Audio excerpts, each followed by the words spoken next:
Twinkle, twinkle, little star, how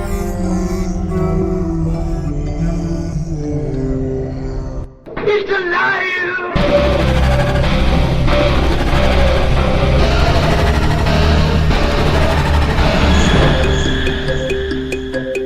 Welcome to where the weird ones are. Every time I speak, I want the truth to come out. Powerful figures in Hollywood as well as powerful politicians who are in fact not human. They're reptiles or they're lizards or perhaps extraterrestrials.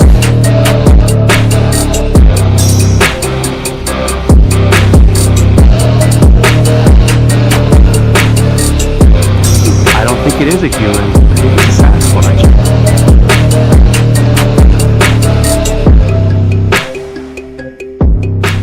Go ahead and run.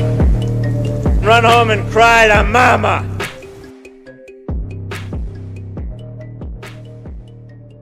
Let's get weird. What's up, you fucking weirdos? Welcome to another episode of Where the Weird Ones Are. My name is Kevin, but you probably already knew that, and if you didn't, now you do.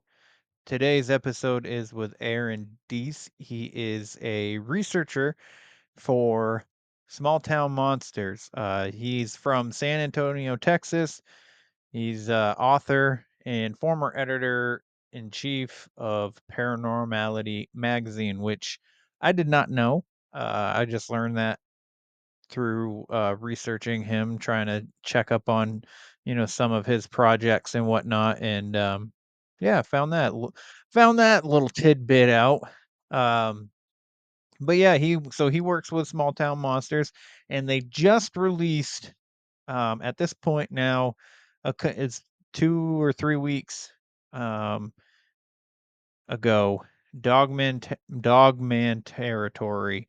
The a documentary on the beast of the LBL, the land between the lakes.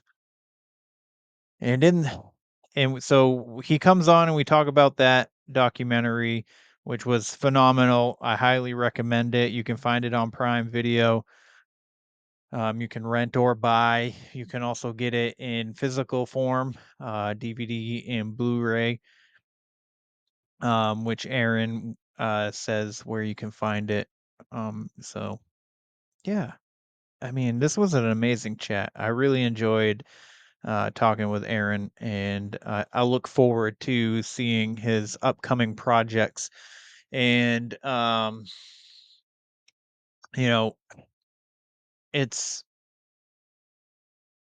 it's amazing to see the things that other people are doing. All the things that everyone involved with Small Town Monsters, the everything that they're doing, all their projects that are coming up, and projects that they have done, they've all been amazing. And yeah, Aaron is he's a good dude. I like him a lot. Like I said, I really enjoyed this conversation, and I look forward to seeing what he does next. So, but you can also find him on his podcast at Hey Strangeness, which I will put in the show notes. So so you can find that.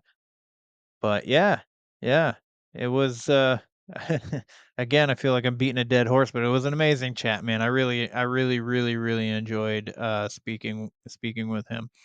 And maybe we could always have him on another time for either a roundtable chat or another discussion about something that he's working on or had worked on and whatnot. But if you're looking to flavor up your food, whether it's on the grill, you're making pizza dough, or bread even, um, I highly recommend Bigfoot's Breath from Flavors of the Forest.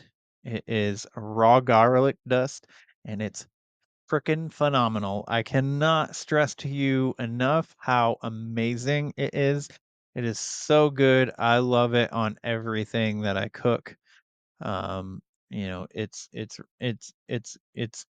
really, really fucking good. And I just stuttered really bad right there. I didn't mean to do that. But yeah, so you can find it at flavorsforest.com/weird. Go get yourself some raw garlic dust. You can get it infused with lion's mane. You can get spicy raw garlic dust. You can get the regular raw garlic dust, and you can get ginger. So it's amazing.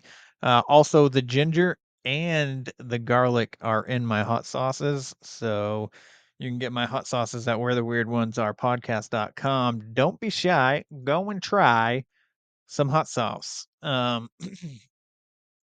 But yeah, again, flavorsforest.com/weird. You can also follow them on Instagram, flavors Um, they do amazing stuff. I'm telling you, I promise you, it is way better than any garlic dust that you're gonna get from the store. You don't need a whole lot of it, and you're gonna taste it. So, anywho, that's the end of that. But if you like today's show or any of my other shows, please like, follow, share, subscribe. I would love a rating and a review.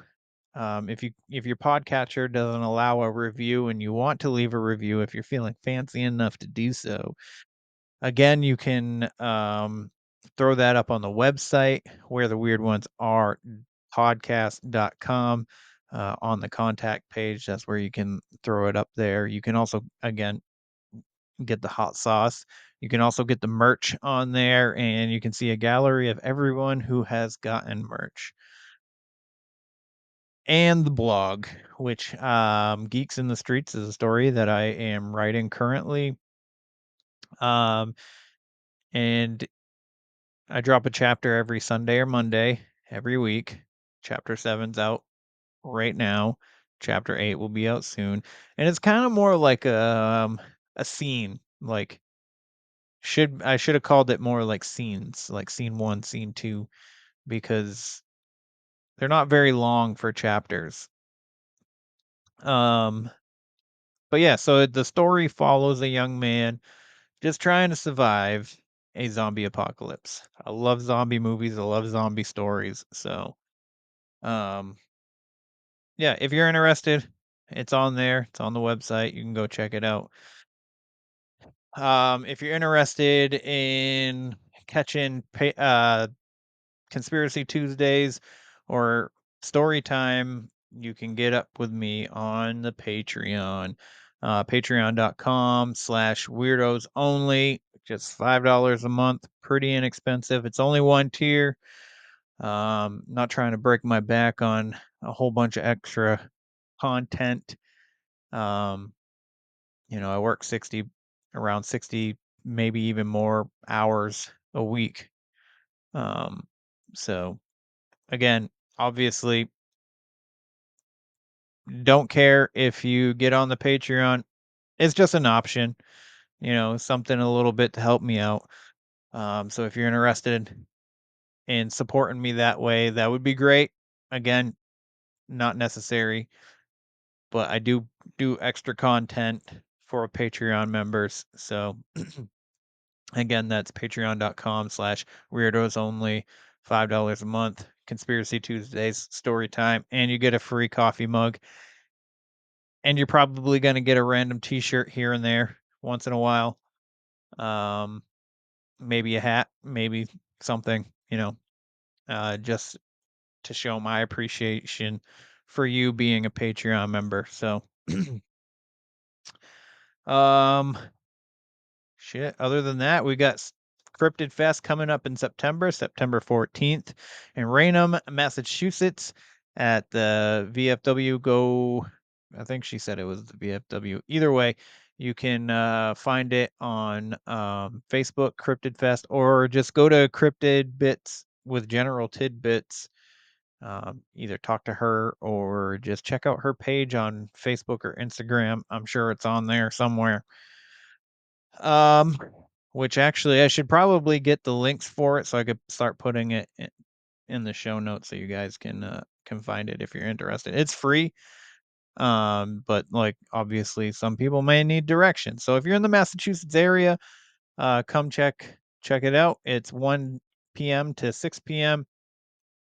I will be speaking as well as a few others. Michael Thompson, who's been on the show twice now, he's also speaking and given a pretty, from what I hear, his presentation is going to be amazing. So you definitely, if you like what he does, you're definitely going to enjoy that. So other than that, I think that's all I got to say. So again, Aaron's amazing. Dogman Territory is also an amazing documentary. I definitely think you should go check it out. And with all that being said, you know the drill. Question everything and stay weird. They're coming to get you, Barbara.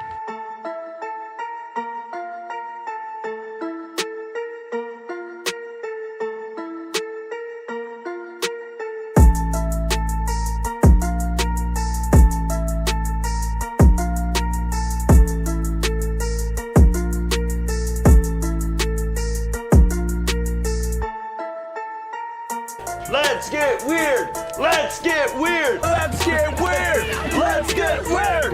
Weird. Get weird.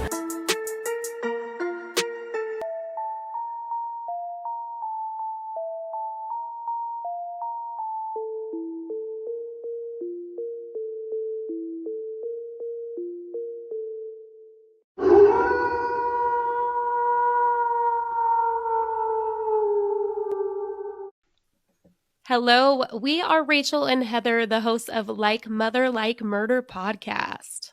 And you're listening to Kevin on Where the Weird Ones Are. Oh. What's up, everybody? Welcome to another episode. So happy to have you here. Today I have Aaron Deese from Small... Deese is correct, the correct way to say that, correct? It is. Geese with a D. All right, cool. Yes. Mm-hmm. Okay. But he's does research and works with small town monsters, and I'm gonna let him tell you exactly what he does, because he'll probably be able to let you know, inform you a little bit better than I can, because I'm sure there's a whole bunch of stuff that goes on behind the scenes that we don't technically know about. So, Aaron, thanks for being here. If you don't mind telling the good people a little bit about what you do with small town monsters. For sure. Yeah, no, thank you, Kevin. I'm really excited to be here. I've been looking forward to this.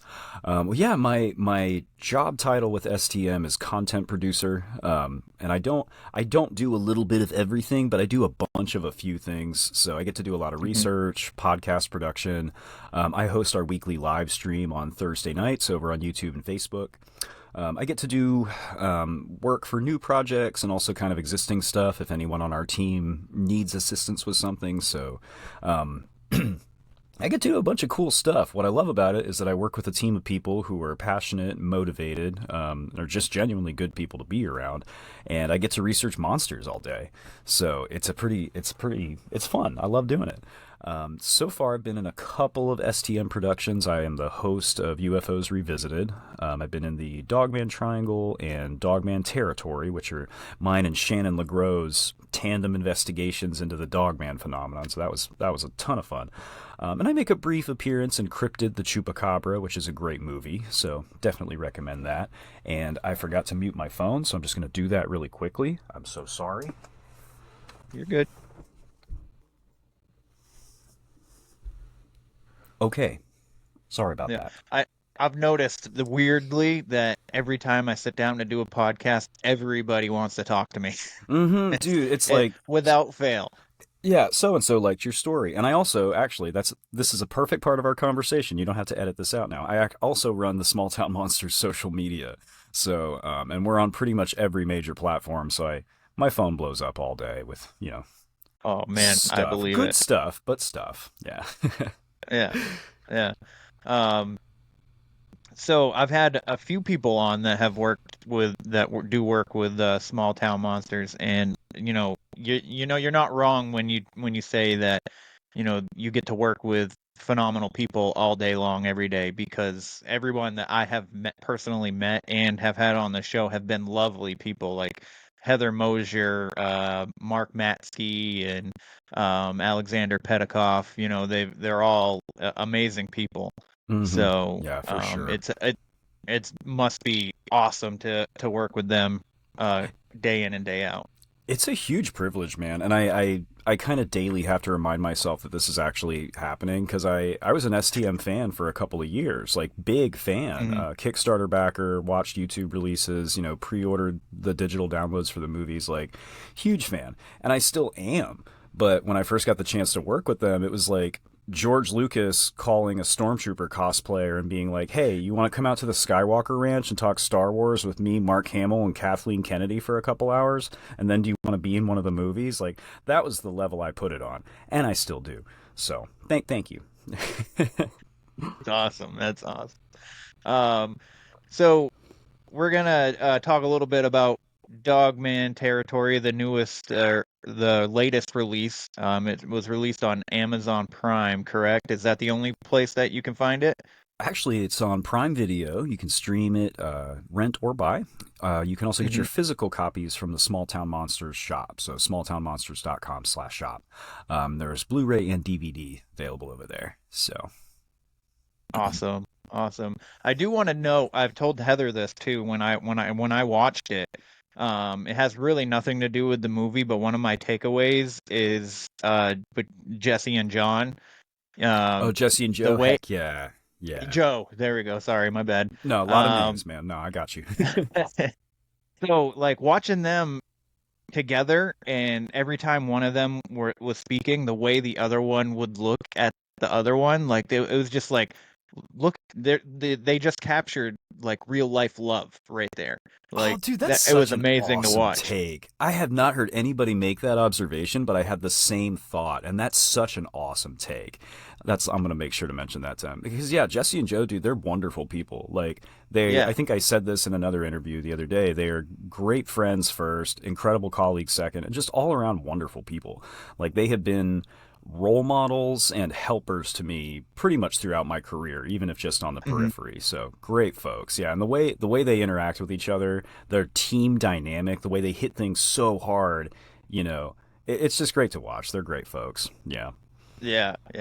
I really enjoyed their perspective and their like knowledge on the whole like area and the lore of, you know, the Dogman in the LBL. So yeah, incredibly. I really enjoyed every time they were on screen.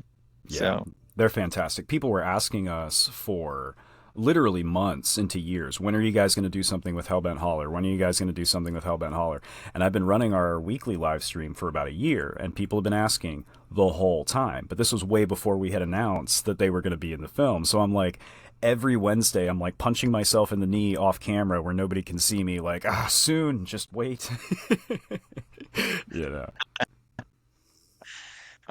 So the other woman, you just said her name too, and I apologize. I cannot remember her name. I'm terrible for some with reason. Names. No apology. I'm terrible with names all around. I have to meet people and spend time around them usually before I lock their names in. But yeah, Shannon LeGros. She's Shannon. Yeah, she's the host of Into the Fray, one of the longest running paranormal podcasts out there. I mean, we're talking, you know, if you're talking about the shows that have been around, that have established the biggest bodies of work, you're talking about like Jim Harold's Campfire, you know, Coast to Coast AM, yeah. Shannon LeGros. Like, that's just the list.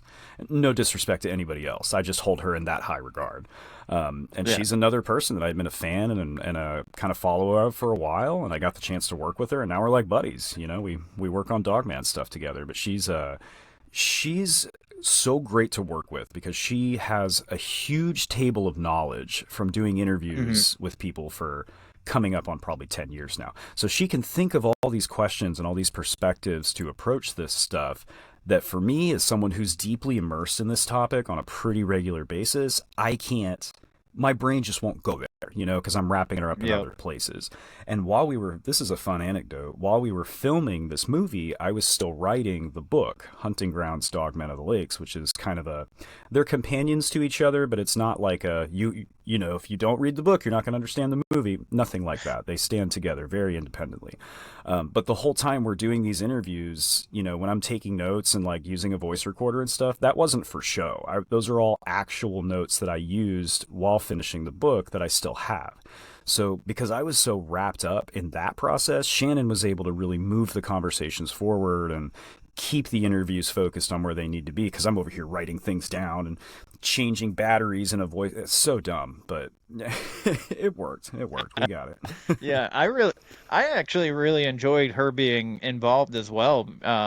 Like when you talked to Roger on the phone there, and she asked, about his experience. Like, I forget the exact question, but she was like, I'm sure this was like a traumatic thing, and he was like, oh no, it wasn't at all. And she's like, what?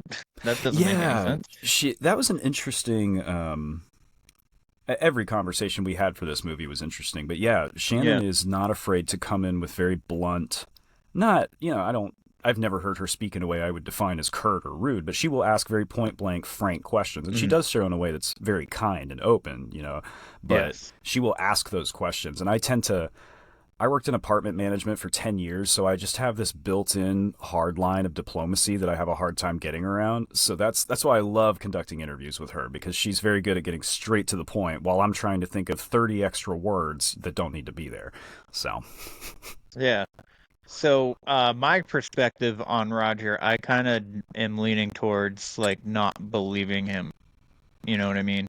Like, what did you take away from that? I mean, you kind of like mentioned it a little bit in the movie, but I feel like witnessing that, like, you would be extremely traumatized, and I don't know, it just, like when she asked him about it being traumatic, and he was like, no, not at all, and then he's like, he's saying, I want people to stop using slaughtered and massacre because it wasn't that bad. But like, massacre is a word that you use when there's more than one death. So I don't know. That. Yeah. And I think that's why Shannon asks Roger that question in the film is, I understand that you're not fond of this terminology, but this is the event that took place, correct? So it does kind of get into some semantics. I have what I like to refer to as the writer's privilege, and that I do not have to have an opinion on anything. And like most of the rest of the Dogman phenomenon, when you look into this particular testimony and this particular chain of events, there are things that seem to make sense, and then there are things that seem not to make sense. I've spoken with Roger a few times. He's always been courteous and kind to me. He has not struck me as someone who is dishonest. And again, in as many of our listeners, and possibly when you work in customer service for a really long time, you do kind of develop a little bit of a lie detector. So, looking at it through that lens, I can't say factually, yes, the story's true, yes, it's not. We made attempts to either confirm or deny certain points of data that were available out there publicly at the time, and we weren't able to confirm or deny them. So, being opinions are dangerous, True, so, that is true. And that's even for yourself. Like, if I settle on a conclusion about a given story, I'm limiting my perspective and my future research. So, I cannot tell you factually, yes, all the events in this account are true. I also can't debunk or disprove them, and all I really have are the conversations I've had with the individual in question and my interactions with him, which again have been positive. So, yeah, I mean, he definitely seems like a very, nice person, like in general, very kind, and with the rapport between you guys, it was definitely apparent that you guys had numerous conversations. Yeah, we had chatted and emailed a little bit, and he was kind enough to accommodate a last-minute interview for us. It was, if you've done a independent film shoot, this is something I learned in the last year. Things are constantly shifting, all the time, constantly shifting. So it was a lot of texting back and forth, like, "Hey man, are you available at 3? I'm sorry, we got held late. Can we do 5?" So, and we were able to get him in time. So that's great. Yeah. Perfect. And then there was so the attack that he is talking about, there, like Jesse and Joe had mentioned, like it's written like a horror story. You know what I mean? It was very, very descriptive from I think she was a nurse or something. Very She was descriptive language. Yeah, Jan, the original witness who came forward, Jan Thompson. For some Yes. reason, my brain keeps trying to change her name to Jan Roberts. I even had to go through several sections of the book and rewrite them. I don't know why I do that. But Jan Thompson was the initial witness who spoke to Barton Nunnally, longtime researcher, legendary Dogman researcher. Excuse me. In the 2007 documentary Hunt the Dogman, High Strangeness in Kentucky. I hope I'm getting the title right. But it was very much a sit down interview, no frills. This is what I saw. This is what happened. Probably a pretty low production edit. Okay, like there's never been billions of dollars behind cryptozoology documentaries, and this was a very niche topic now, never mind 2007. But that is what I love so much about this film, because it is factual, it is to the point, it does not contain a ton of recreations and people weighing in on it. I love those kinds of films, but this is a great point of information. So that's the earliest documented place we can trace this story, is 2007. It was on the internet before that.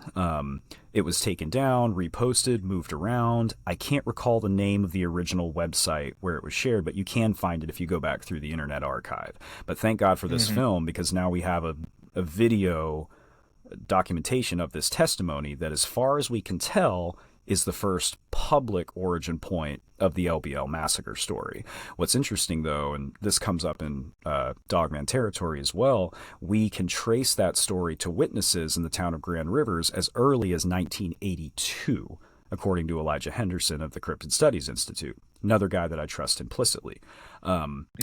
So if that's true, if it originates 1980, 1982, it can't be an internet creepypasta. Just can't. So... Yeah. That's you're not wrong. There's so many like internet creepypastas that have you go down these rabbit holes, and they're like, I bring it up all the time, the Slender Man thing, like that was ridiculous, and then it led to, two girls actually, murdering their friend and blaming it on said entity, and I was just like, man, and I've talked to several people about it, and one of my buddies, he's a Cryptid Cocktail Party, I believe is the name of the podcast, and he was telling me that he was on, internet forums when the Slender Man stories actually started. So he read about it like years before it ever became popularized through like the YouTube people and stuff. So like manifestation is kind of like, it's kind of a real thing. The more I feel like the more you talk about these things, either they start showing up in your in real life, or they cause like a mass hysteria, like hallucinations or something. Somebody that tends to believe in the outer realms and stuff like that. So like, I don't know. Slender Man was a ridiculous creepypasta in my opinion, but you make an excellent point, and that's a common question in these cases: is, are we looking at some kind of a tulpa or a thought form or a projection? Is this something that we are putting out into the world and then seeing visually for some reason? Or is this something that's already a part of us that under the right circumstances manifests, in the physical world? Or if we want to look at it another way, and then we get into really big high strangeness stuff, is this a different phenomenon presenting itself to different people based on their points of reference and based on where they're coming from? And it's difficult because we tend to want to talk about Dogman the same way we talk about Sasquatch, as, probably a pretty good chance it's a biological entity. It does things that known animals do. It physically resembles known canine species. It walks on 2 feet, which don't make no sense, but it does it, and we can kind of find a way to explain why it might do that. At least for myself, I can. A lot of people disagree with me.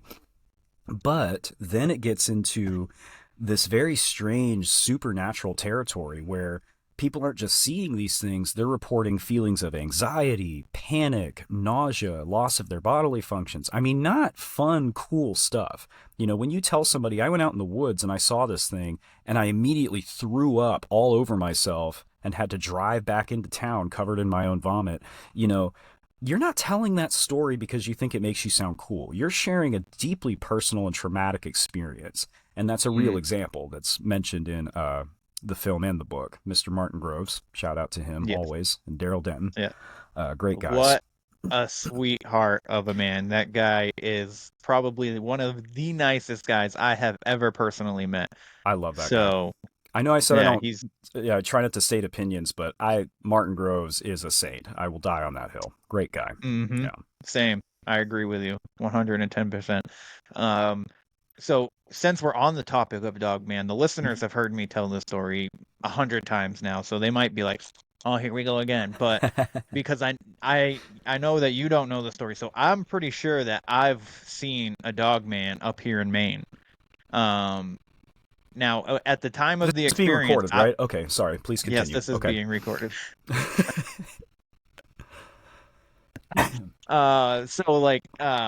At the time of the experience, it was 2016. At the time, I was like, that's a fucking demon. I need to get out of here. You know what I mean? So all right, so I'll tell you, it was a random night during the week, the middle of the week, in 2016. It was like September, October-ish area. So I lived out in the middle of the woods in this cabin. It wasn't like a tiny cabin, but that size doesn't matter. And up here in Maine, and New Hampshire too, and Vermont, like a lot of the properties are sectioned off by rock walls. Especially in the farm area. So this is where I was. I had a farm right next door to me, and they had like a haying field on the side. So I had a little bit of a tree line and a rock wall that was sat right in between it. And what coyotes came into my yard. What's what that? part of Maine was it again? I'm sorry So for interrupting. this is Shapley, Maine. Okay, sorry. No, you're good. I never said exactly where it was. I just said Maine. Yeah, but no, sorry. Go ahead. I'm loving this. Sorry. So coyotes used to come in my yard all the time. Not every single night, but at least like once a week or every other week or so. So I'm laying in bed, and my dogs start going crazy, and they're scratching at the walls underneath my window. And I remember waking up and throwing my pillow at them and being like, "Shut up! You should be used to coyotes in the yard at this point. Like, why are you freaking out so hard?" And they wouldn't shut up. So I got up and I walked to my window and I looked out the window, and I could see in the moonlight. It wasn't like a ton of light, but it was just enough to see through the like the blank spaces of the trees to see into the field. And I could see, a couple coyotes just running, like basically frolicking. They would run to the tree line behind the house, and then they would run out towards the road. And I was just like, come on, you guys, they're just coyotes. We've been here for freaking 3 years. You should be used to this.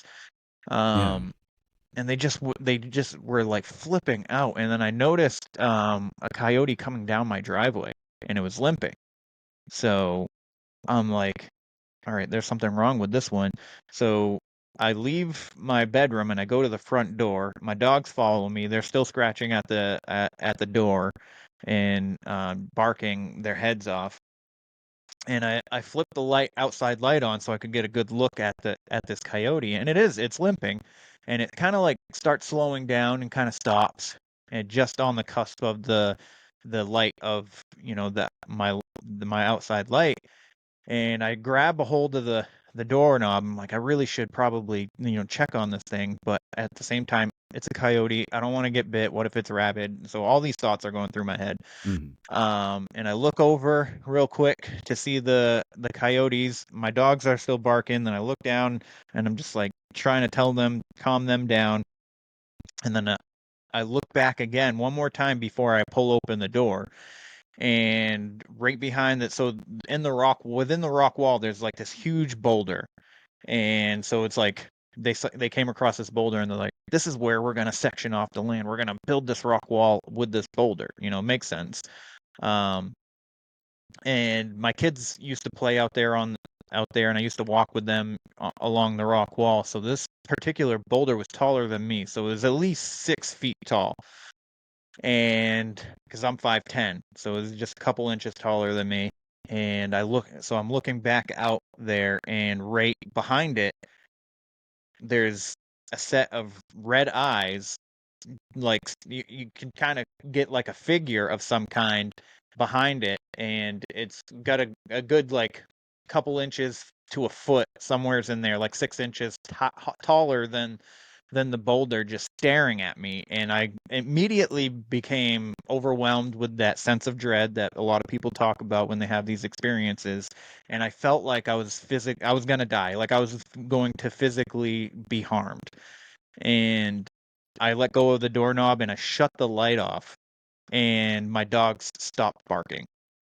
And the coyote in my driveway perks up, turns around, and runs out of my driveway completely fine. No more limping, nothing. It was almost like it was pretending to be hurt. And it went back out into the field. I looked back at the red eyes again, and I went, grabbed my rifle, sat on my couch. I put the magazine in, and I pulled that bolt action and put a round into the barrel. And I sat on my couch, both of my dogs, one on each side of me. They just sat there, like almost like at attention, but also kind of scared at the same time, because they knew they were definitely picking up on my feelings. And I just stared at the closest window to the couch, like ready for this thing. Like I literally thought this thing was gonna bust through a window of some and like enter my house to come at me and stuff. So at the time of this experience, I thought it was like the devil, like the demon, a demon of some kind or something like that. But the more I listened to people's experiences of, especially dogmen, I'm like, I think that might have been what it was.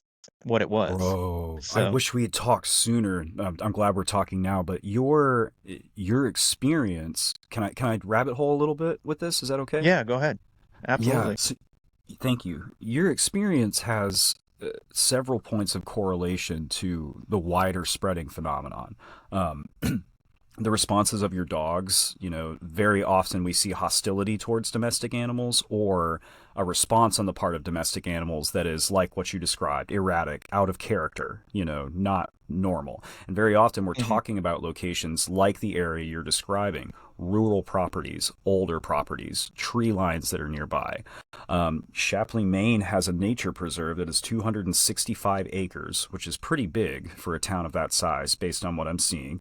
In Texas, and of course the land between the lakes, we frequently see appearances in and around nature preserves, national parks, ranches and farmland, campgrounds, places like that are protected from development and massive populations, but are still around population centers, but are still very, very much wild places. That's very much a consistent factor in a lot of these sightings.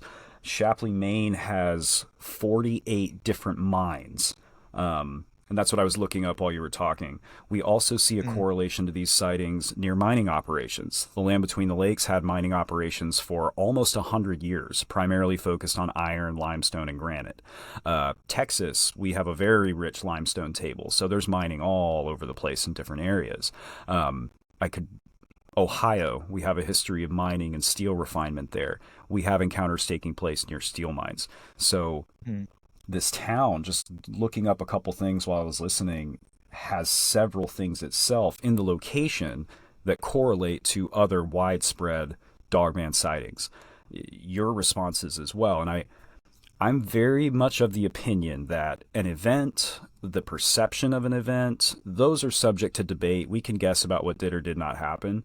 What the eyewitness felt, experienced, and their responses are not subject to debate. Doesn't matter what I think, because that's actually what happened to you. That also is consistent, kind of with what we were talking about a little while ago, these feelings of dread, the idea that you were in the presence of something that is not natural. That's also recurring. And the terminology you used, something demonic, something evil, that comes up a lot. That's kind of the immediate response or the immediate thought that a lot of these witnesses seem to have as they're having these experiences. So, man, this is exciting. I didn't think we were going to get to talk about this. This is really cool. We'll have to get off mic and go into some more of this if you'd like to, because this is very exciting. Thank you for sharing that with me. This is going in my notes. Yeah, you're welcome. You're welcome. All right, I think I hacked in. We're on the air. Shh, security's outside. And how's my hair? It's a radio station. Psst. Psst. You guys hear about the Beyond the Shadows podcast with Ryan and Scott? You guys into paranormal? What about true crime? How about UFOs and cryptids? We also have mad hauntings. We got security. No, we don't. We're not big enough to need it yet. No, we got security. Hey, what are you guys doing? Get out of here! Listen to the Beyond the Shadows podcast. Beyond the Shadows!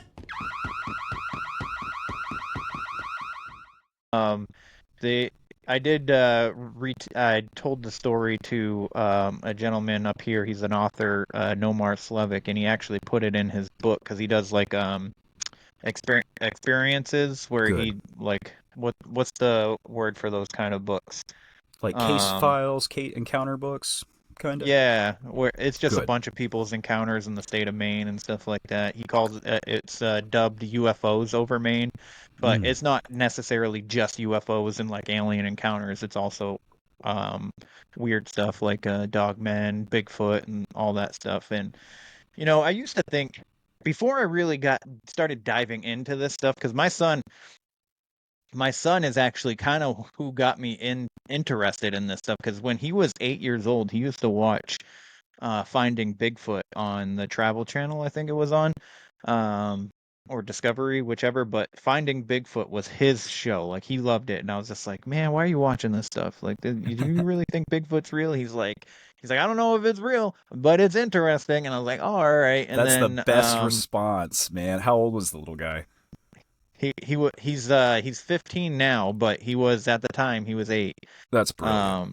Brilliant. Yeah, and he basically kind of like sparked that interest was during that time when he was watching it. I ended up watching it a lot with him, and I was like, this is really interesting. I kind of want to do this stuff, but right, you get to a point where have. you're like, well, you are though, man. Like, and I wrote this in my most recent book, I'll Die on This Hill.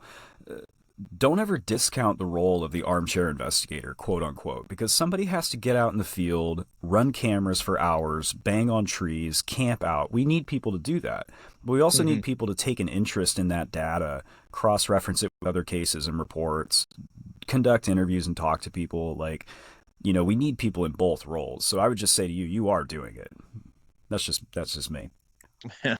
Well, I mean, I definitely now with the podcast and stuff like that because I talk to people about their experiences and their thoughts and theories on all this stuff, and I love having the conversations. And I will say I used to be an introvert like really bad, and I listened to podcasts like Tony Merkel's podcast and other conspiracies because I'm pretty into conspiracies as well. Like I mean, cryptid encounters are conspiracies themselves. Like cryptids are conspiracies themselves because there's crossover there for sure. Yeah. So I was just like, I really love talking about this stuff. I want to talk to people, and then before I knew it, I've become like this not super, but like I've like just this really outgoing person where I'll talk to anybody about anything about this stuff, and I love it, and I'm happy that I've been able to do this. It's been a blessing. The journey has been amazing. So that's awesome, dude. Yeah, I love hearing stories like that because so many of us just get into it, the way you and I did, just as kind of something to do. I'll watch a few documentaries. Maybe I'll start an Instagram and follow some of these people. Maybe I'll make some like it's. I love that this niche and this field has that effect on people. Like it draws you in, it makes you want to create, it makes you want to write and record things, and like that alone, I think is a beautiful thing. Yeah. Absolutely. Now, one of the most interesting things I found out about the Dogman Territory film that was the helicopters. Yes. Like right in the beginning, a helicopter flies over you and Shannon, and I was like, "What in the world?" Like that, it was really low. It looked like it almost looked military, but it was completely black, like a Black Hawk almost. But I'm not 100% sure on, helicopter brands or models and stuff like that. So, but it looked almost military in my point of view. Not sure if it actually was, but and then the helicopters get brought up later on, where they were saying that they were basically hunting dogmen from the helicopters, just kind of like shooting from the air. That was a super interesting part of that because, like Shannon said in the beginning, they're not on radar because of how low. She's like that. It goes right over you, and she's like, "That's not on radar. That's not on flight Yes. radar." Yes, and a little more to that. Shannon is very knowledgeable about aircraft and helicopters, not just because she's been in this world and studied it for so long, but she's very, very, very closely acquainted with a helicopter pilot. She knows a lot about this stuff. So when Mhm. she says that's a Black Hawk and it's not on flight radar, that's not me. Like it would be if it was me, it would just be guesses. She knows that. She has an app on her phone that actually tracks flight radar that she was looking at when she made that statement. So factually, it was not on flight radar and probably was a Black Hawk. And that scene in the movie, like, you're not seeing an edited cut as far as the story flow goes. The dialogue scenes with me and Shannon, they are shown in the movie in the order that they actually occurred with relation to, like, the investigation. Like, we had that conversation on the dock right before that helicopter flew over, first thing on the first day of filming. That was the first thing we did after we Wow. had, we all arrived the night before, settled into our lodgings, woke up the next morning, said hello, and got to work. That was the first thing that happened. I think this is probably the only time I've cursed on camera. It still got us the PG-13 rating, thankfully. But I was so surprised in that moment. I just said the first thing that popped into my head, and I think you hear it. It's kind of faint under the helicopter noises, but that moment is completely authentic. That is how that happened, and that was the first of 3 encounters we had with helicopters at odd times. A couple hours later in that same day, on that same flight trajectory, we saw 2 flying in formation towards the same location that first helicopter had gone. Later, either that evening or the next evening, while we were out at the massacre site with Jesse and Joe Doyle, another one shoots overhead. And Jessie actually picked it up on her thermal scope before we even saw it, before we could even really hear it, which is pretty cool. It just shows how good they are in the woods, that they can pick out helicopters before you even hear them. Just so much fun. So it was weird. And on the one hand, yeah, of course the Park Service has helicopters. They've got to go out there and survey things. They may need to go rescue somebody. It was youth turkey hunting season, so there were hunters out in the park at that time. 100% possible somebody could have gotten in a bind and needed some assistance. So there are a lot of reasons for those helicopters to be out there. But when we're talking about the thing, you mentioned a moment ago, these organized hog hunts that, again, Jesse and Joe Doyle talk about, I've had people contact me since the movie came out, who are either law enforcement or parks personnel, and just say, hey man, just quick message for you. Like, that's not a standard thing. Shooting pigs from helicopters in a national recreation area is not a normal thing. I don't have documentation to back that up. I just have anecdotes from people I consider credible. But it's just so interesting because even after doing the movie and having this whole experience, there's still more information coming in. Like, the dialogue is still ongoing. So it's wild. But I love that scene because to me it really sets the tone for the whole movie. We can't prove that this has a conspiratorial element to it. All we know is we were standing on a dock talking about government conspiracies and Dogman, and a Black Hawk helicopter flew by literally right over our heads. Right over. I could see the landing gear on the bottom. Like, it was surreal. Yeah. I was just, the minute that helicopter came, I was like, oh no shit. Dude, yeah. And it again, like, that wasn't planned. That's not in the script. Seth doesn't script these movies. He gives us an outline of how we're going to approach the interviews to make sure we cover all the material that we want to research. And then as he's editing it, he puts it in the right order so that topics are relevant with their relevant section, but that's my basic understanding of how to edit a movie. But he doesn't go in there and construct a narrative and say, helicopter flies over, Aaron is shocked. That just happened. That just happened. Oh man, I will say too that you guys inspired me to basically start doing kind of like documentary stuff. So that's awesome, man. The town that I live in Sanford, Maine, right now was voted last year in 2023 the most haunted town in the state of Maine because of the number of reportings. So basically, I want to go out and film people like just talk to people about their experiences, talk about what they think about the town, and how long they've lived here and stuff like that, and see what happens. Dude, do it. Just do it, man. The Mm. Mothman of Point Pleasant, which is one of STM's biggest, most successful films to date. It's the film that got me interested in the company in the first place. Some of those sections were filmed on an iPhone. Like all the recreation segments in that film were filmed on an iPhone. Like, just do it, bro. Just do it. Yeah. Another question I had: who made the Dogman costumes? I don't know who produced those. I don't know. Oh man, they were amazing. Seth has a guy. I don't know how much I'm allowed to say. Seth knows a lot of people in the film industry. Yeah. He's been doing this work for a long time, and he's got a great network. So when it's time for like special effects, or if we are using a suit for recreations, like he's got people to go to. But I honestly don't know who made it. That's not a secret. I just don't know.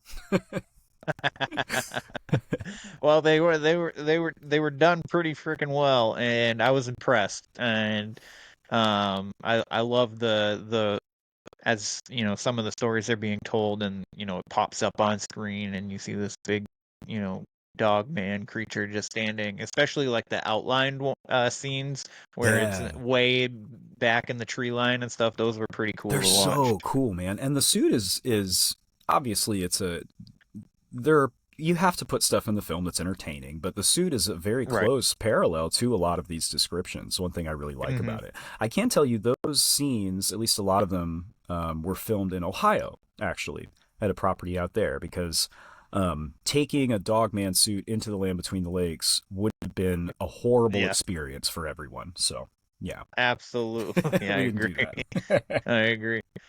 Um, and then you guys talked to a woman who saw I think she said it crossed the road in front of her. It was Mm-hmm. like a really really quick, but she could tell like the spine, the incaved spine of it, like it wasn't like an actual dog, or how like most animal spines are. They're kind of predominant coming out of the back, and like more humanoid. We have that curve into our spine. Mm-hmm. So that was Mm-hmm. that was a pretty interesting story from her as well. Yeah, that's Gabby Henderson. She is also a part of the Cryptid Studies Institute. So she's been out there many, many times with Elijah and the rest of their team doing research, documenting stuff, you know. There are a number of things about her encounter that are very striking to me, but number one is just the way she tells the story. It is so Hmm. factual and without embellishment and non-dramatic, and that's not to say, oh, there's nothing wrong with the way anybody tells their story, but Right. she struck me so distinctly because it was very just point for point. This is what happened. This is what time it was. This is where we were. The moon was also in full phase. That's an interesting anecdote. This is Hmm. what I saw. And she didn't get into like opinions or feelings or ideas until Shannon and I implicitly asked, how did you feel when you saw this? What do you think that it was? And I love that. I love that. I love it when a report is facts and points of data, because ultimately as a researcher, that's what you're going to try to boil it down to. So when somebody does that work for you, it's super great. But no, Gabby's so cool, man. Like, Yeah. it was such a privilege to have her involved. I'm really glad. And that, as far as I am aware, is the most recently documented upright canine encounter in the land between the lakes, because this was May of last year. So it has barely been a year since she had this encounter. And this is just a few months after Martin Groves and Daryl Denton's very dramatic encounter in October of 2022. So Hmm. I'm confident that, at least as far as I know right now, we were able to document not only the massacre and explore that, but we also were able to record the two most recent encounters in the park. And I think that's important information for people. Oh yeah. Yeah. Um, and you guys do history on the area. Like a lot of people were kicked off the land and stuff like that. Like I didn't know that. None of that I knew. So that was really interesting. And I think Jesse was the one that kind of told the story there, where she was like, they government or whatever, they got people to come to like this town meeting or whatever, so everybody wasn't home, and they come home to like their houses being burnt or being bulldozed over or something, and they lost everything. Mm-hmm. So that land it seems to be a very traumatic area to begin with without adding a Dogman. Yes, and you have to ask: is it the location that precipitates the phenomena, or does the phenomena just choose where it's going to go? You know, we don't know that, obviously, but again, when we're talking about like histories of the places in which these encounters take place, displacement of local populations and even later settled populations is a recurring thing. You know, we see a lot of Dogman activity in Texas in areas that were once Native American territory. Well, somebody ran them off the land. Guess who it was? They probably looked like me.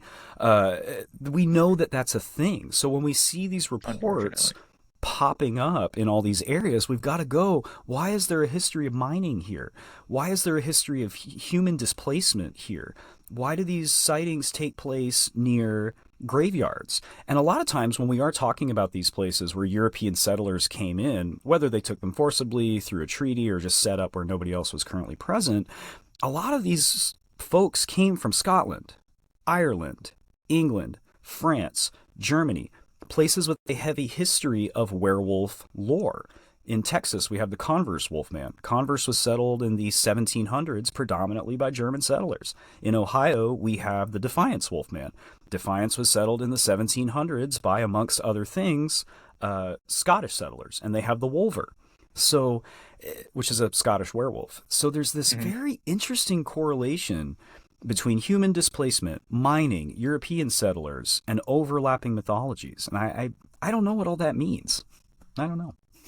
Yeah, it's interesting, the correlation. I will say too, Shapley, Maine was also Indian territory, and the local tribe had that once, it started being settled before, the mining started, they were moved to 2 towns over their reservation. So you just gave me a data point for book 3. I don't know if you realize that, but this is a very dramatic moment we're experiencing right now. Thank you. Because I've got a good 4 or 5 other locations profiled with that same pattern: mining, displacement, Dogman. And I don't know if this is talked about in Hunting Grounds. This isn't a spoiler. I don't know if that necessarily means anything, but I'm very interested in that data set. You know, finding that many correlating data points in this many locations is very interesting. And we just added another one. So thank you. You're welcome. You're welcome. A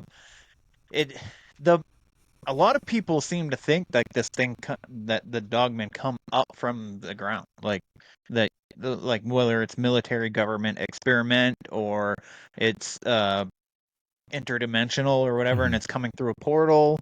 Either way, there's a lot of stories that these things come up from there's a lot of metal sounds. People are like, well, that's a portal. That's the sound of a portal, or it's a trap door to an underground bunker or something like that. Yeah. Which I find really interesting. Yeah, the metal sounds, Mr. Martin Groves talks about that. We have a couple cases in Texas where that comes up, and I'm overstimulated and I can't remember the exact case, but that's another overlapping thing, and here's a fun theory. What if these massive mining operations are stirring up something in the elements and it's ripping open portals in time, and these noises that we're hearing are mining sounds from the 1700s? Like, that sounds insane. Okay, I know it's insane, but this whole concept is insane. So, whatever. But yeah, maybe if it is a physical animal and they are coming up from the ground, there has to be a physical passage through which they're appearing. So then people get into the idea of maybe the government knows about these things. Maybe they're a super soldier experiment gone wrong, something like that. I haven't seen data or credible reports that lead me in that direction. The government conspiracy direction. And what I mean by credible reports is pretty much all the information I see about that comes from comments, YouTube stuff, speculative TikTok videos, nothing that points to dates, times, names, places. Right. We have that with the LBL massacre. We have dates, times, and places. We don't necessarily know if those details are verifiable, but we have them. With a lot of the government conspiracy stuff, it's so and so told me this, or so and so told his brother and he told me, but the guy that knows about it is a special forces operative. I'm not trying to discount anybody's story or poke at any other researcher's body of work. That's not my intent. That's just where the encounters I've reviewed, the witnesses I've spoken to have yet to lead me in that direction. What I see more often is what kind of seems to be just like a reticence to maybe a level of apathy on the part of government as far as these things go. And I'm using government in a very broad scope. But, we do see law enforcement response. So at the local level, these things do seem to be taken seriously. But I don't think it's so much that like the national park system or the federal government are covering up the existence of Dogman. I think it's probably more they don't have time to deal with it. And if there is some secretive branch that's running these experiments, I don't think it's a massive conspiracy that everybody knows about. It's probably more, hey, you are a law enforcement officer and you have a career and a pension on the line. You have friends and family. Do you really want to come forward and say that you're getting dozens of annual reports of upright walking canines? Do you want to do that, bro? The answer is a pretty easy no for most people. Yeah. Yeah. I mean, Sasquatch Odyssey, the host of that show, he used to be in law enforcement, and he was like, I was doing Bigfoot research and stuff like that while I was in law enforcement, but I told nobody because, you go to court for, somebody you arrested. The defense lawyer is looking at you in your background as a person to try and discredit you in any kind of way. It's the Bigfoot guy. Yeah, exactly. I'm not telling anybody that. I mean, imagine, dude, that's such an interesting perspective. I hadn't thought of that. Imagine being a law enforcement officer and you're called to testify in like a capital murder case, and immediately the defense comes at you with, in 2010, you wrote that Bigfoot is, being covered up by the Park Service, and that you've made numerous reports that have never seen the light of day. That would be terrible. Yeah. That would be terrible. So I understand and respect, any witness who's not comfortable coming forward. How hard is it to tell somebody you had a UFO sighting? And people know that happens. People know that UFOs are a thing. The federal government is saying UFOs are a thing. The statement, I don't believe in UFOs at this point, is like saying I don't believe in the ground. It just doesn't work. So but even that's hard. Even that is going to affect your reputation. It's going to affect the way your friends and family see you. It could affect career options. You just don't know. You don't know how people are going to take that information and respond to it. Now take that to, I saw a freaking werewolf. I saw something that looked like the creatures from Underworld, which is an actual description I've gotten. And you could, there's a 50-50 chance you can kiss your present life goodbye. It's just the way it is. You're talking about alienation from your friends, your family. Even if people believe you, they are still going to question you. And so you got to just have a ton of respect for the people that are willing to do this, like Martin Gross, like Gabby Henderson, who will look you dead in the eye and say, I saw this thing. Sorry, I get chills on that, but yeah, it's man, it's just like with my encounter. I've had numerous encounters of that was probably the only one that I could say was cryptid based. Most of mine are ghostly of sort. So a lot of them I didn't tell a lot of people, and a lot of people that come on the show too, they're like, I've never told anybody this. This is the first time I'm telling, so this story is the first time because I feel like I'm crazy and stuff like that. And, I enjoy giving people that outlet to be like, because I'm not sitting here telling you what you experienced is not, isn't what you experienced. Like you tell the story, you felt it was real. To you, it's real. So for me, it's real as well. Exactly. Like you've said numerous times here, it's not up to your opinion. Like your feelings around the matter, regardless of what happened, like those are your feelings and that's what happened to you. So I think that's really important, because where do people go? Like if you're dealing with something that is traumatic, that is stressful, that makes you afraid to go in the woods at night, that causes you to lose sleep, and you feel like your options are probably to confide in somebody seek the help maybe of a professional, or ask more questions and go, what did I actually see here? and the path is different and the path is correct for different people. But where do you go? And I think doing what you do and providing a place where people can share their stories is really important, man. So, I mean, just hats off to you. I love that you're doing that. Thanks, man. Thanks, man. Mental health is super important Mm-hmm. for everybody across the board, no matter whether it's you're dealing with a traumatic spiritual encounter or a cryptid encounter, or it's just you're dealing with trauma from an attack or an assault of from another human. Regardless of what that trauma base is, mental health is always important for everyone, Yeah, regardless of the event. So absolutely. There I had another question. Um, so Martin Groves and Daryl Dennett went out in 2022. I didn't know. So I knew Martin Groves like a original story with his hunting buddy who recently passed away. And he doesn't, you know, that whole story. So I didn't really until this film. I didn't know that he was going back out there to try and find that to go back to that campsite. So um, that was really cool, and the fact that man, I've heard him tell the story a couple times, and he even said it when he was telling you guys. It was the first time that he was able to tell the story without crying. And when somebody's telling a story and they're actively crying, I can't be like, there's no way you didn't experience this. There's definitely that to me, that emotional response lends more validity to the story. That's my perspective. Yes. And my heart like breaks every time his voice starts to crack when he tells the story. So it's a deeply human thing, and Martin is a really unique figure in this field because of his background and his career and his experiences and the way it's been approached. He's you could, if you wanted to boil it down, you could say he's the ideal witness. But that's the thing that really gets me, man, is the human element of these stories. That is what matters. When someone tells me I saw this, I believe you. I don't know what you saw. I don't know for a fact that werewolves exist. I think that's the case, but I believe you because, again, life is crazy. We all experience wild, crazy twists of circumstance every day.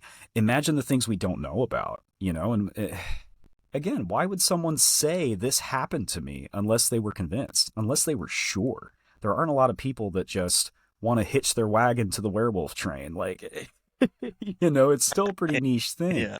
I think there's more likelihood of that happening in the Bigfoot and the UFO fields because those are big money. There are millions of dollars behind productions of that stuff in the mainstream, and naturally, people are going to want to latch onto that in some cases. I don't know what those cases are, but in some cases, I think the possibility of that in the Dogman field, at least at this point, is a lot less likely because the data pool's not as corrupted yet. Now we have AI generated videos, and I'm seeing new evidence popping up all the time. So, but that's a whole nother topic. Oh my God, yeah, the AI is getting ridiculous. But I will say, going back to the point of the displacement of people and the mining, like disrupting the earth and stuff like that. So I had Ron Moorhead on recently, a couple episodes ago, and he was talking about how out in Alaska they were experiencing this Bigfoot phenomenon where they were being accosted by Bigfoot, and he went out there to find out that they're like building and they're disrupting the land, and basically what he gathered from his research was, if you respect the land, you're not going to have a problem with these with especially Bigfoot. And basically that's what the Bigfoot that these people were encountering were basically telling them, stop fucking with the land, stop, you're disrupting earth. This is our space. We need to preserve more of it than we have been. So I found that super interesting as well. I don't know if Dogman has a thing to go along that correlates with that or anything, but I found the Bigfoot aspect of love Earth. I Yeah. mean, us as humans, when we can when like grounding and stuff like that, I find being out in nature extremely peaceful. When I'm in town and city and stuff like that, I feel the more time I spend around other people and in groups, I feel more depressed than anything. And then when I'm alone out in the woods connecting with the earth is when I feel happiness. Yeah. Like real genuine happiness, other than when I'm like, obviously my kids make me happy. Yeah. Um, No, I feel you though, man. There's something that we get from nature that we don't get from elsewhere. And there does seem to be a common motif in these stories of like, it looks like territorial behavior. It looks like what canines do when they want us to stay out of a place. They, stalk, surround, intimidate, growl, mhm. We see that in Sasquatch encounters. We see it in Dogman encounters. And if you look at some of the associated lore, like the Rougarou out of Louisiana, that comes from Yeah. the Loup-garou of France, which literally means wolfman. It's kind of your atypical werewolf. But the Rougarou is very much its own thing. Like it's often associated with being a guardian spirit, an elemental thing. There's a lot of religious connotation tossed into it, depending on the legend you're looking at. But the most common form when we hear Rougarou that we think of is the upright canine. So there seem to be all these connecting threads that tie back to something very fundamental to the earth and to who we are as human beings and our relationship to nature. If you think about it, the werewolf is the perfect fusion of man and nature. It's our intelligence, our tool using capacity, our ability to move and walk upright, but it's the ferocity and the natural weapons of the canine. That's a very frightening prospect. And what about that we love so much that we keep seeing it in the real world and putting it into our stories? I'm not sure, but it's something core, I think. Yeah, yeah. I also find it really interesting dating back to years and years and years, like to Native American tribes, to Native tribes in other areas of the planet, uh, that they have all similar stories of, the Bigfoot, of, upright walking dogs and all these other cryptids. There's got to be obvious to me. It's obvious that there's something to that where, Mm-hmm. you know, back then there was no way to communicate between all these areas, but yet they're experiencing all these similar things. Even the Exactly. Wendigo. So, Exactly. Like, how did this information spread? Or was it already there? Or is right. it a real world thing that we just have not stopped talking about? You have to wonder. It's one of those. It's one of Hmm. those. There's either some kind of a collective unconsciousness that we all come up with the same ideas eventually. There's a lot of thought to that. Carl Jung wrote on that extensively. You hear, Jungian philosophy brought up a lot in modern day paranormal studies. Um, or is it really in the world? Yeah. Yeah. Yeah, man. Super interesting stuff. What do you guys have for projects coming up? Yeah. Oh, man. Thanks for asking. Cursed Waters, Creature of Lake Okanagan, is going to be our next major release. Well, I say that, but On the Trail of Bigfoot, The Ancients, is premiering in less than a week at the Smoky Mountain Bigfoot Conference. So I'm not sure when Yeah. this episode will air, but that's going to be July 27th. And then it'll be available wide pretty shortly after that. So that's two major films we've got coming out here pretty soon. You can also expect to see Lost Contact, which is the story of the Thomas Mantell UFO crash. I do not believe an extensive documentary has been done on that ever. And Seth was able to interview the grandsons of Thomas Mantell, his actual relatives. So you're not going to want to miss that. It's incredible. Nice. And then we've got weekly YouTube releases over at the Small Town Monsters page. UFOs Revisited is running right now. I actually host that show. So that is a retrospective roundtable discussion on some of the more famous historical UFO cases, but we also did a deep dive on some really weird, obscure ones. So check that out. And then we've got Bigfoot Beyond the Trail, Sasquatch Unearthed. We just set up our STM live feed, which is a 24-hour feed of classic STM content, so you can run that in the background if you like. We've always got stuff coming out, but yeah, new things every week on YouTube, and then a few more major films for you guys before the end of the year. Yeah. Nice, man. Nice. So my favorite closing question to ask everybody, pretty much, is, are you finding fulfillment in everything that you're doing right now? Dude, you're a great interviewer. That's an awesome question. No one has ever asked me that. Yes, I love what I do. I'm a full-time stay-at-home dad. My wife works full-time out of the house, so it's me and my 2-year-old most days. And I can't think of another job that I could do while raising my son and also have this much fun. I daily thank God, the universe, whoever, for this opportunity because I absolutely love what I do. But then the work itself, yeah, it's incredibly fulfilling, man. I get to meet people like you. I get to hear stories. I get to research things, and I'm on this journey that right now is about 3.5 years running, and I'm hoping to stay on it because right now it's what I feel like I was meant to do with my life outside of being a husband and a father. Like I feel like I'm on the path I need to be on. So yes is the answer. Nice, man. I love that. I love that for you. It's been amazing to watch you and everybody else, do their thing. You guys all do an amazing job. I enjoy it, and so I hope you guys stick around and keep doing what you do. So, Thank you. with that being said, do you have anything that you want listeners to follow, check out, any social medias, anything like that? Yeah. So any of the Small Town Monsters social media, we're on all the major platforms. I think I said that earlier. So TikTok, Yeah. Instagram, definitely subscribe and follow on YouTube because that's where you're going to get the latest updates. Our YouTube channel members get early access, no ads, and 4K to all of our new stuff. So you can definitely check that out. Excuse me. And then my personal Instagram is at hey_strangeness. That's my own, also my personal podcast, but it's not updated very often. It just kind of hangs out. So you can hit me up on there. If you would like to talk more about this stuff, if you have questions, if you have an encounter you want to share, Aaron at smalltownmonsters.com. Please email me. We can talk privately. We can talk off the record. I will not share any of your information without your implicit permission to do so. But I'm always down to talk about this stuff. It's a safe environment. Reach out to me anytime.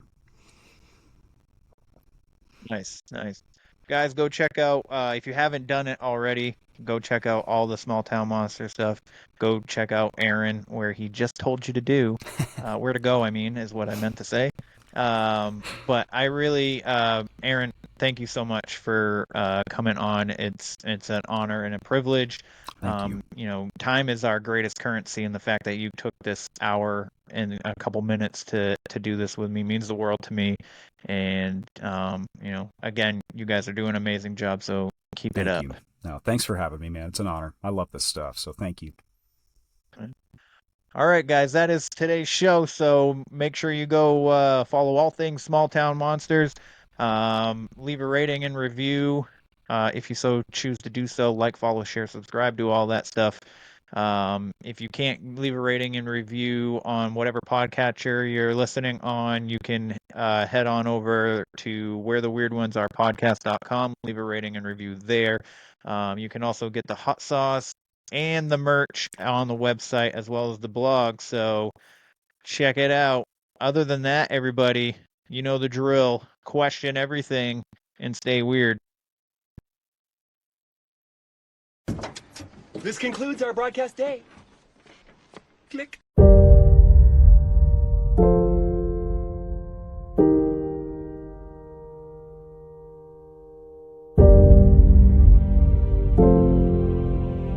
Because in the end, none of us have very long on this earth. Life is fleeting. And if you're ever distressed,